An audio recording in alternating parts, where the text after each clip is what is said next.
This is my project number 2. I'm going to start with my student profile number 1. It's a girl. She's in the 3rd grade. She's African American. She comes from a single parent household where her mother works 2 jobs. She has one brother that's 16 that lives in the household, and they have no support from the father. She's an extrovert. She works well in collaborative groups, but she has difficulty discerning key concepts when listening. She's a visual kinesthetic learner. She enjoys dancing. She comes from the lower income working class family, socioeconomic status. She's an overall good student, attentive, likes to participate. However, she has trouble sitting still and often interrupts other students during class participation.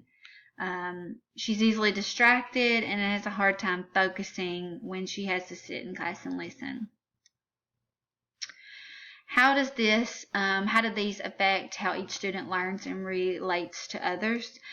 Since the student is an extrovert, she excels in group settings and enjoys collaborating with her classmates. However, they can sometimes find it difficult to participate because her tendency to overshadow the rest of the group by blurting out the answers.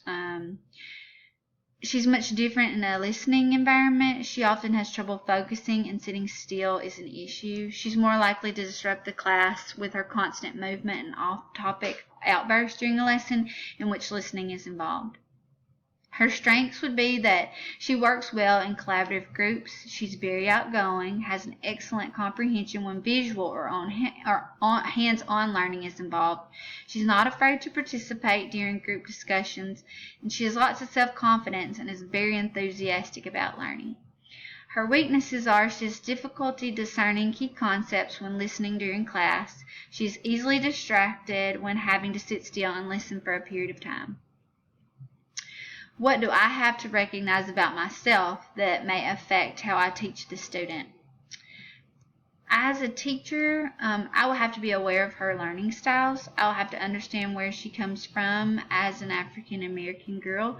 Since her mother works 2 separate jobs, she may not have a lot of extra time to spend with her daughter, especially since she also has a 16-year-old son at home. That probably takes up a lot of her free time. This lets me know that the student probably lacks attention at home and seeks to get it at school.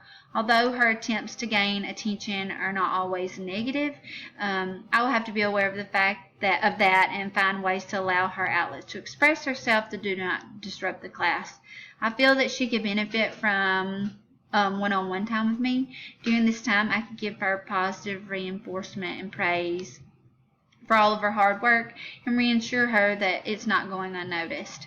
It is important for me to encourage her because I certainly don't want her to lose her fire for learning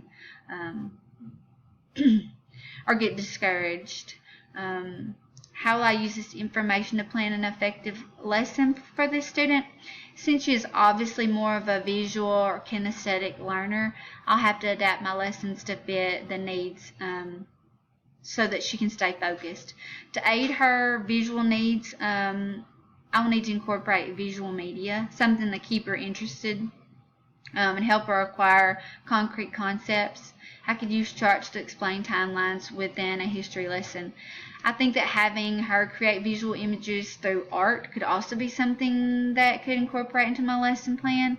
This allows her the opportunity to express herself and give her an outlet to be heard without feeling that she needs to be talking all the time and disrupting class, just having a lot of energy, which isn't always a bad thing.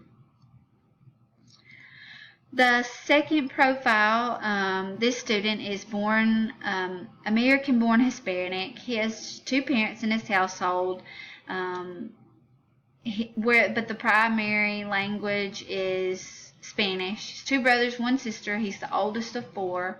He's an introvert. He's a logical thinker and a good listener. He has low self-esteem and does not do well in group settings. He does not like to participate. He's a kinesthetic learner. He enjoys doing puzzles and learning computer games. His socioeconomic status is from low income. He has lots of potential and tries hard, but has had lots of duties at home and almost never completes his homework assignments. He excels most in math, but is lacking in English and history. How does each of these affect how the student learns and relates to others? Since the student is introvert, he is not comfortable being around other students. He is the only Hispanic student in the class and feels that he's not related to anyone.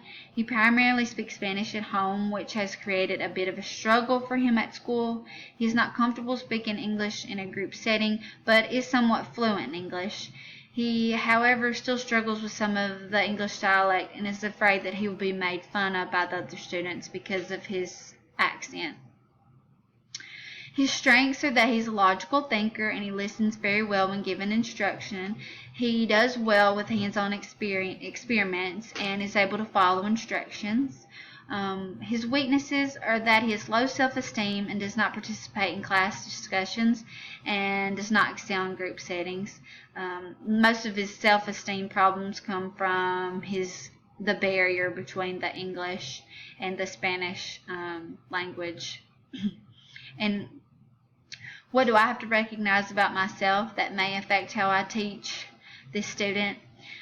As his teacher, I'll have to educate myself on his culture and what makes him uncomfortable. I have to provide him with an environment that makes him feel safe by educating the other students on the importance of acceptance when someone does not sound the same. Because the student's insecurities come from his accent and his sometimes lacking English speaking abilities, I will have to be sensitive to his needs and try to gain his trust by not intentionally having him speak out in class until we have spent time together building up his confidence. I think that that's important, that he has positive reinforcement. Also, because the student comes from such a large family, I'll need to be aware of the fact that he may need extra class time to complete his homework assignments, because he may have lots of duties at home that he has to fulfill, being the oldest of such a big family, and I'll need to be sensitive to those needs. How will I use this information to plan effective lesson plans for this student? Since this student is a logical thinker and enjoys puzzles and experiments, I often incorporate lessons in which he can use reasoning and calculating. This will allow him the opportunity to think conceptually and explore patterns in relationships. I will plan lessons that let him move and use his hands to explore. By incorporating these types of learning experiences, I can gradually get him comfortable with participating with the class. He has the ability, but his insecurities hold him back. So my lessons will have to allow him the opportunity to open up and have a positive, fun learning experience. So a group setting will not be so intimidating. And it can get him out and help him to see that it's, and help the other kids to learn more about him and get to know him. And so that's my project number 2. Thanks.